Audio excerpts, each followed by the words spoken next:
مرد و زن بچے اور بچیاں بھی سبھی، مرد و زن بچے اور بچیاں بھی سبھی، علم حاصل کرو، علم حاصل کرو۔ جی بہت اچھے سے۔ السلام علیکم ورحمۃ اللہ وبرکاتہ۔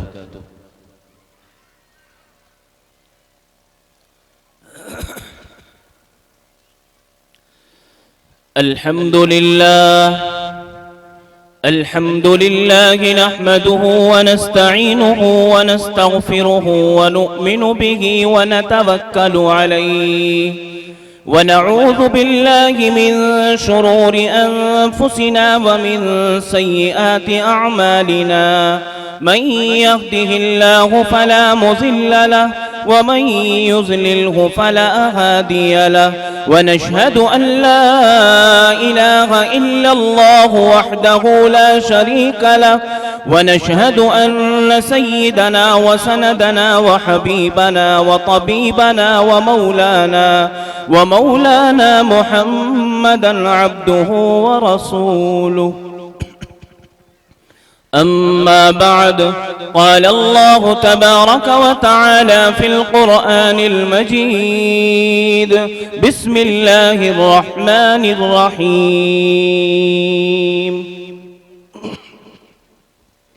إن الذين آمنوا وعملوا الصالحات كانت لهم جنات الفردوس نزلا. وقال الله تعالى في مقام الآخر: إنا نحن نزلنا الذكر وإنا له لحافظون. قال النبي صلى الله عليه وسلم: المرء مع من أحبه. صدق الله مولانا العلي العظيم، وصدق رسوله النبي الكريم. اسٹیج پر رونق افروز علماء دین، میرے محترم و موقر حضرات مہمانان کرام، بستی کے تمام نوجوان بزرگوں اور بھائیوں، پسے پردہ بیٹھ کر سننے والی میری ماں اور بہنوں، جس ادارے کی نسبت یہ پروگرام منعقد ہے، میں ان تمام ہی حضرات کو مبارکباد دیتا ہوں۔ جناب حضرت مولانا مفتی محمد خالد صاحب، جن کی زیر سرپرستی یہ نظام میری اور آپ کی آنکھوں کے سامنے، جناب حضرت مولانا قاری محمد شیر خان صاحب، جن کے زیر نظامت یہ جلسہ میری اور آپ کی آنکھوں کے سامنے اسٹیج کی رونق بنے، مداح رسول جناب مولانا قاری محمد فیصل صاحب میرٹھی، ایسے ہی میرے بھائی قاری محمد صابر صاحب، یہ بھی شاعر اسلام ہیں، کوئی شعری انداز میں، کوئی نثری انداز میں نبی کی تعریف کر رہے ہیں اور کرتے رہیں گے، کہو انشاءاللہ۔ اسی چیز کے لیے میں اور آپ، آج مجھے بڑی خوشی ہوئی، آج ختم بخاری شریف کا یہ عنوان میری بچیوں کے نام سے، میری بہنوں کے نام سے، میری بیٹیوں کے نام سے، خدا کی قسم اگر اس طرح کے ادارے وجود میں رہے اور یہ محنت بدستور چلتی رہی تو وہ روایت دور نہیں کہ وہ ماں باپ تیار ہوں گے، وہ میری مائیں بہنیں تیار ہوں گی، جو گھروں کے جھگڑوں کا خاتمہ ہوگا، ساس بہو کے جھگڑے کا خاتمہ ہوگا۔ جناب نبی پاک صلی اللہ علیہ وسلم کی وہ تربیت شدہ باتیں، وہ تربیت کی باتیں جو سیدہ فاطمہ الزہرا، جو آپ کی لخت جگر ہیں، جو جنت کی عورتوں کی سردار ہونے والی ہے، کیسا مقام اللہ تبارک و تعالیٰ نے اس نبی کی لخت جگر کو عطا کیا ہے۔ وقت وقت فاقے کر رہی ہے، لیکن اللہ کے نبی نے فرمایا کہ اگر جنت کی عورتوں کی کوئی سردار ہوگی، وہ میری بیٹی، وہ میری لخت جگر سیدہ فاطمہ الزہرا ہوگی۔ آپ حضرات میں وہ والدین موجود ہیں جنہوں نے اپنی بیٹیوں کے ذہنوں میں